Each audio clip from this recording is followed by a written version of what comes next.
Hello students, आज का हमारा नेक्स्ट टॉपिक है charge distribution on conducting plate.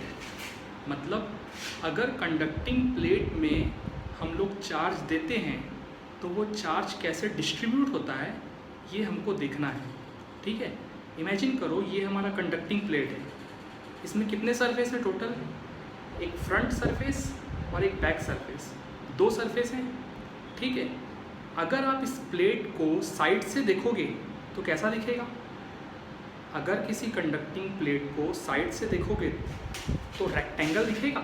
ये वाला पोर्शन रेक्टेंगल होगा। ठीक है, तो अगर हम किसी कंडक्टिंग प्लेट को साइड से देखेंगे तो कैसा दिखेगा? रेक्टेंगल। वही रेक्टेंगल में बनाया हूँ। ठीक है, ये क्या है? एक्चुअल में कंडक्टिंग प्लेट है।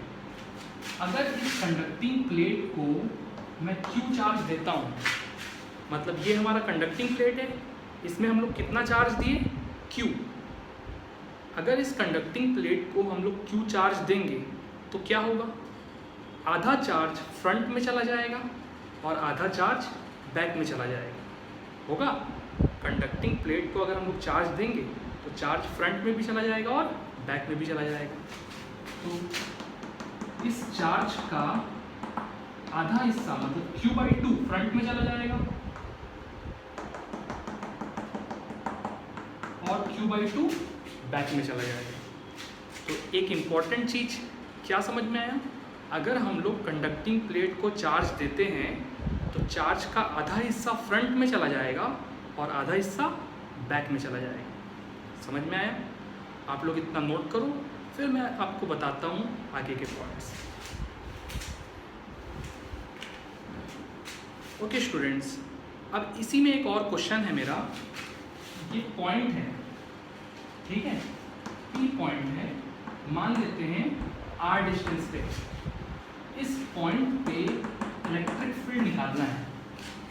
इस पॉइंट पे क्या निकालना है? Electric field.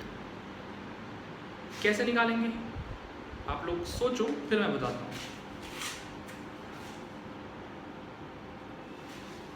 अपने को पता है कंडक्टिंग प्लेट में अगर हम लोग चार्ज देते हैं तो इलेक्ट्रिक फील्ड कितना होता है? σ/2ε0। एक सरफेस के कारण कितना होता है? σ/2ε0। ये मैं आपको बता चुका हूँ। तो दो सरफेस हैं, एक फ्रंट सरफेस और एक बैक सरफेस। तो ना फ्रंट सरफेस से इलेक्ट्रिक फील्ड निकल रहा है इस तरफ और बैक सरफेस से भी इधर ही निकल रहा है।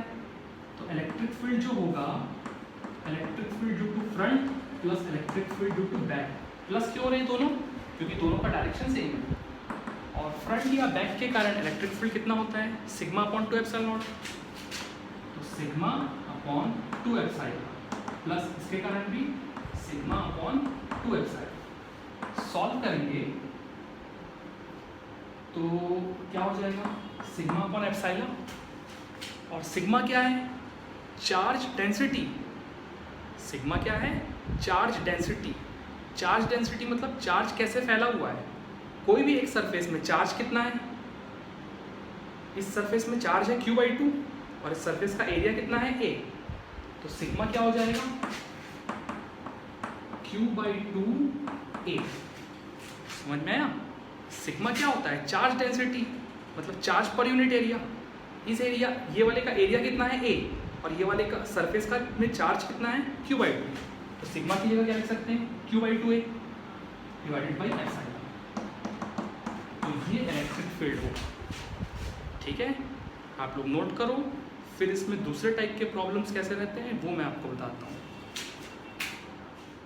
ओके स्टूडेंट्स, इसी में हमारा नेक्स्ट प्रॉब्लम है। दो कंडक्टिंग प्लेट दिया हुआ है, दो कंडक्टिंग प्लेट है, इसमें कितना चार्ज दिए हैं? Q, और इसमें कोई भी चार्ज नहीं है। ठीक है, दो कंडक्टिंग प्लेट है, इसमें Q चार्ज है और इसमें कोई भी चार्ज नहीं है। 3 पॉइंट है, 1 2 3। क्या पूछ रहा है आपसे? Find the charge distribution on plate. पहला मतलब प्लेट में चार्ज डिस्ट्रीब्यूट कैसे होंगे ये आपको बताना है। दूसरा, find the electric field at point 1 2 3। 1 2 3 इन तीनों पॉइंट पे इलेक्ट्रिक फील्ड बताना है। ठीक है, आप लोग क्वेश्चन को नोट कीजिए और बनाने की कोशिश कीजिए, फिर अपन डिस्कस करते हैं कैसे बनेगा। ओके स्टूडेंट्स, तो हम लोग देखते हैं, सबसे पहले देखते हैं चार्ज कैसे डिस्ट्रीब्यूट होगा। ध्यान से समझना, ये वाले प्लेट में क्यों चार्ज दिए हैं और ये वाले प्लेट में कोई भी चार्ज नहीं है। चार्ज कैसे डिस्ट्रीब्यूट होगा, मैं आपको बताया था, अगर कंडक्टिंग प्लेट में चार्ज देते हैं तो चार्ज इक्वली डिस्ट्रीब्यूट हो जाते हैं। तो यहाँ पर भी चार्ज आ जाएगा, यहाँ पर भी आ जाएगा, Q/2 Q/2, ठीक है, दोनों सरफेस पे Q/2 हो जाएगा। अब जैसे ही यहाँ पर Q/2 चार्ज आएगा, इंडक्शन से, आप लोग इंडक्शन पढ़ चुके हो, इंडक्शन से यहाँ पर जितना पॉजिटिव चार्ज है यहाँ पर उतना ही नेगेटिव चार्ज आ जाएगा। यहाँ पर कितना चार्ज आ जाएगा, -Q/2। और क्योंकि ये बॉडी तो चार्जलेस था, इस बॉडी में कोई भी चार्ज नहीं था शुरुआत में, तो बाद में भी कोई भी चार्ज नहीं रहेगा। तो यहाँ पर अगर -Q/2 चार्ज आ गया तो यहाँ पर क्या आना पड़ेगा, +Q/2 चार्ज। देखना, -Q/2 और +Q/2 कैंसिल करके अभी भी ये बॉडी चार्जलेस है, बस चार्ज रिडिस्ट्रीब्यूट हो गए। तो इस तरीके से चार्ज डिस्ट्रीब्यूट होते हैं, ठीक है। आप लोग नोट कीजिए, फिर अपन सेकंड पार्ट पे जाते हैं। ओके, अब हमको क्या निकालना है, तीनों पॉइंट पे इलेक्ट्रिक फील्ड निकालना है, 1 2 3। सबसे पहले 1 पे देखते हैं, ध्यान से देखना, ये वाले चार्ज के कारण इलेक्ट्रिक फील्ड इधर होगा और ये वाले चार्ज के कारण भी इधर होगा, ठीक है। इसके कारण कितना होगा, σ/2ε0, इसके कारण भी σ/2ε0, σ/2ε प्लस σ/2ε, ठीक है। अब बचा ये वाला चार्ज, इस चार्ज के कारण इधर होगा और इस चार्ज के कारण इधर होगा, क्योंकि निगेटिव में एंटर करता है और पॉजिटिव से निकलता है, दोनों एक दूसरे को कैंसिल कर जाएंगे। तो अल्टीमेटली इस पॉइंट पे इलेक्ट्रिक फील्ड कितना आएगा, बस इतना ही, इट इज σ/ε। और सिग्मा की वैल्यू कितनी होगी, Q/2A। Q/2 क्यों, क्योंकि एक सरफेस में कितना चार्ज है, Q/2, और एक सरफेस का एरिया है A। तो E1 की वैल्यू आ रही है σ/ε, और जहाँ सिग्मा की वैल्यू कितनी होगी, Q/2A। समझ में आया। वैसे ही सेकंड पॉइंट और थर्ड पॉइंट में निकाल के देखो आप। ओके, तो मेरे ख्याल से आप लोग सेकंड पॉइंट और थर्ड पॉइंट पे निकाल चुके होंगे, मैं एक बार जल्दी से वेरीफाई कर रहा था। सेकंड पॉइंट ये है, इसके कारण इधर होगा σ/2ε, इसके कारण भी इधर होगा σ/2ε। तो सेकंड पॉइंट पे σ/2ε प्लस इसके कारण इधर होगा, इसके कारण इधर होगा, कैंसिल कर जाएंगे, तो ये दोनों तो कैंसिल कर दिए। तो सेकंड पॉइंट कितना आ रहा है, σ/2। वैसे ही, और सिग्मा की वैल्यू वही होगी, Q/2A। वैसे ही थर्ड पॉइंट, ये दोनों कैंसिल कर जाएंगे, इसके कारण इधर σ/2ε, इसके कारण इधर σ/2ε, तो डेट इज σ/ε, ये होगा, ठीक है। आप लोग नोट कीजिए, फिर देखते हैं इसमें और कैसे प्रॉब्लम्स बनते हैं। ओके स्टूडेंट्स, अब हमारा नेक्स्ट प्रॉब्लम जो है वो 3 प्लेट वाला है। क्या है, 3 कंडक्टिंग प्लेट है, इसमें 2Q चार्ज दिए हैं, इसमें -Q चार्ज दिए हैं और इसमें 0 चार्ज है, ठीक है। 3 कंडक्टिंग प्लेट, इसमें 2Q चार्ज, इसमें -Q और इसमें 0 चार्ज दिए हैं हम लोग। चार्ज डिस्ट्रीब्यूशन कैसे होगा ये आपको बताना है, ठीक है।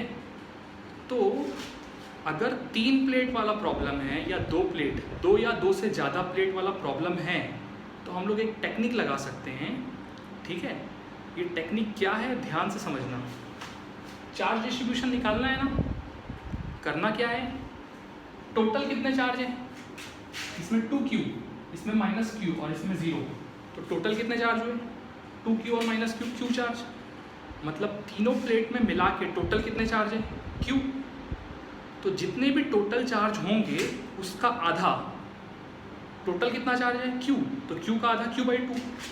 तो इस प्लेट के राइट साइड में Q/2 चार्ज और इस प्लेट के लेफ्ट साइड में Q/2 चार्ज प्लस, ठीक है। करना क्या है, सबसे पहले टोटल चार्ज निकाल दो और टोटल चार्ज को 2 पार्ट में डिवाइड कर दो, इसके राइट में और इसके लेफ्ट में उतना चार्ज आ जाएगा, ठीक है। अब इसमें Q/2 चार्ज है, इस प्लेट के लेफ्ट में कितना चार्ज है Q/2, और टोटल हम कितना चार्ज दिए हैं 2Q। तो यहाँ कितना होगा, देखना इन दोनों को जोड़ने से 2Q आना चाहिए। यहाँ पर Q/2 है तो यहाँ पर कितना होना चाहिए 3Q/2। Q/2 और 3Q/2 जोड़ेंगे तभी तो 2Q आएगा, तो यहाँ पर 3Q/2 आएगा। अब यहाँ 3Q/2 है तो यहाँ कितना होगा, कंडक्टर के आमने सामने इक्वल एंड अपोजिट चार्जेस होते हैं, कंडक्टर के आमने सामने इक्वल एंड अपोजिट चार्जेस होते हैं। तो यहाँ 3Q/2 है प्लस में, तो यहाँ पर -3Q/2 होगा, ठीक है। अब यहाँ -3Q/2 चार्ज है तो यहाँ पर कितना होगा चार्ज, देखना इन दोनों को मिलाने से -Q आना चाहिए, ये वाला चार्ज और ये वाले चार्ज को मिलाने से कितना आना चाहिए -Q। या फिर आप दूसरे तरीके से समझ सकते हैं, यहाँ पर देखना इसको छोड़ दो, आप ये वाले प्लेट को ध्यान से देखो, ये निकल जाएगा अपने आप। ये वाले प्लेट में टोटल कितना चार्ज है 0, इधर कितना है Q/2, तो इधर कितना आएगा -Q/2। इस प्लेट में टोटल 0 चार्ज था, यहाँ अगर Q/2 आ गया तो यहाँ पर -Q/2। अब इस प्लेट में -Q/2 है तो आमने सामने में इक्वल अपोजिट होते हैं, तो यहाँ -Q/2 है तो यहाँ पर क्या होगा +Q/2। समझ में?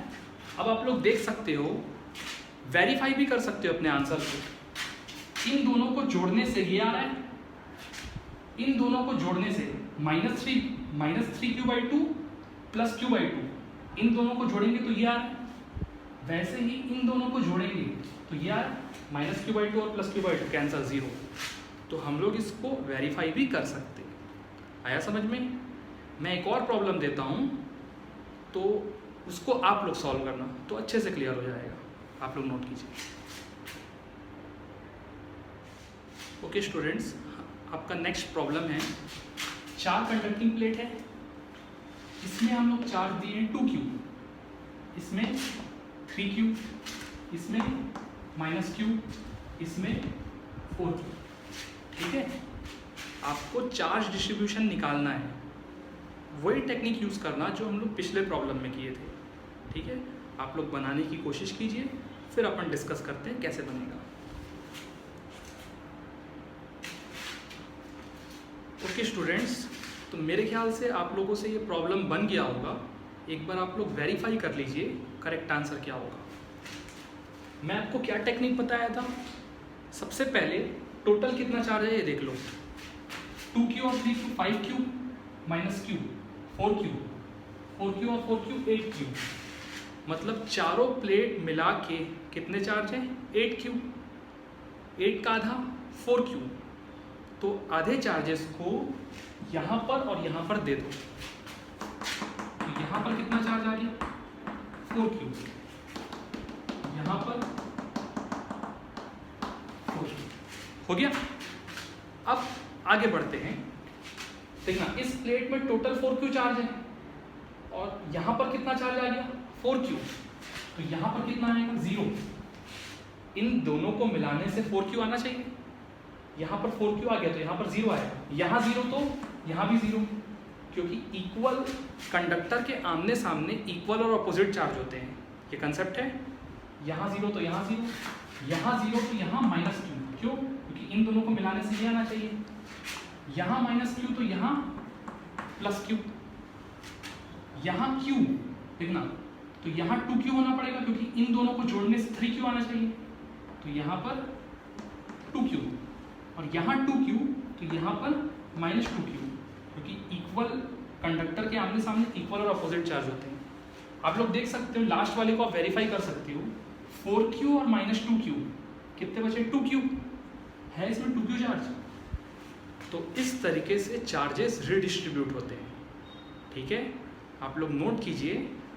अब मैं आपको नेक्स्ट ये बताऊंगा कि मैं आपको बताया दोनों प्रॉब्लम में, आपको क्या बताया कि इधर से लास्ट वाला और इधर से लास्ट वाले के साइड साइड में इक्वल चार्ज आ रहे हैं और आधे चार्ज आ रहे हैं, मतलब सबको जोड़ने के बाद 2 से डिवाइड कर देते हैं और इसको उतना ही चार्ज दे देते हैं।